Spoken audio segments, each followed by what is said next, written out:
Joining us now in the studio, we've got Jono Bacon with us, who's a freelance journalist and a bit of an expert in the field of gaming.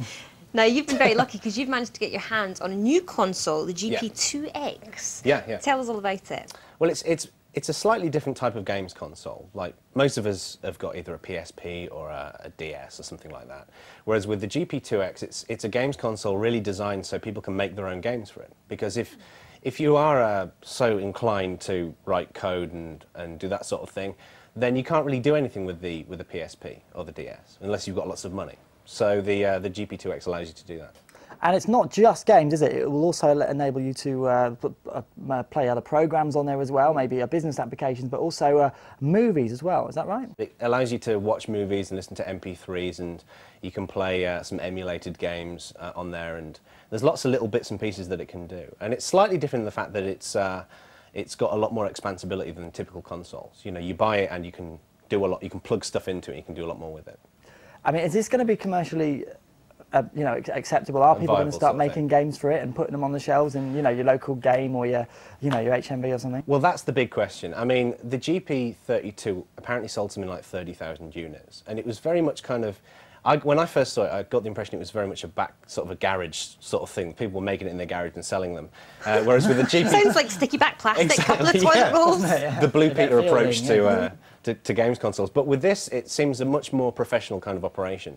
But I'd say that the GP2X is really a slightly different beast to a PSP or a DS in the fact that it's not quite as intuitive to use if you just want to play games. It's really intended, I'd say, for people who want to make games. And that's where it excels. And the great thing is, of course, you can then publish it yourself on the internet. People can download your game that you publish on your website and play it from the comfort of their own homes. And you never know, you might have a hit on your hands. You never know. That's the thing. I mean, the thing is, it's literally proper games. It's not like some companies try to foist the ability to make games as something that you point and click and you can drag this on there and then you've got your own game. It's really not that noddy. It's proper games console and you can make proper games for it. And there's a whole a crazy community surrounding it who spend all their days sort of peering into ones and zeros and getting excited about it, you know. So it's quite cool. Now there is also a TV output in it, isn't there? Yeah, I mean, the idea is that you literally plug it into your TV and it's like playing a normal game on a TV. So it's not all of the consoles tend to do that sort of thing. So it's quite cool, particularly if you've got kids and you just want to sit them in front of the TV and play something. But they can also take it in the car as well. Now, it runs on Linux, but it will play Mac stuff, it will play PC stuff as well. So do you maybe see, you know, even like businessmen using it, maybe, you know, chucking Office applications on there as well in the... I can't see it being used really as a business tool because I think a businessman with his plastic hair and chiseled cheeks isn't going to want to sit there with a games console in a meeting. But it's got the potential really to be perverted in lots of different ways, I think. Yeah, I've just thought of a reason, actually. I want one, but let's not go into that. I know what we can go into, emulators. Indeed, yes. Tell us about that. Well, the GP2X supports something called MAME, which is a very popular piece of software for running old arcade games and Super Nintendo, NES, all of the classic games that we used to love playing when we were younger.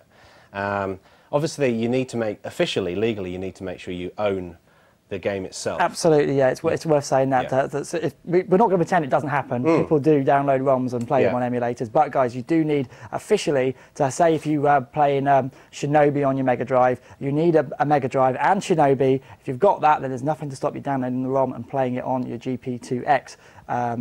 And just to be extra geeky, MAME, multi-arcade machine emulator. I'm impressed. Excellent. Well, I'm looking forward to finding out more about it. Really. Yeah, definitely. Certainly makes a change. You know, if you've got a PSP or your DS, if you want to try something slightly different, well, maybe the GP2X is your thing.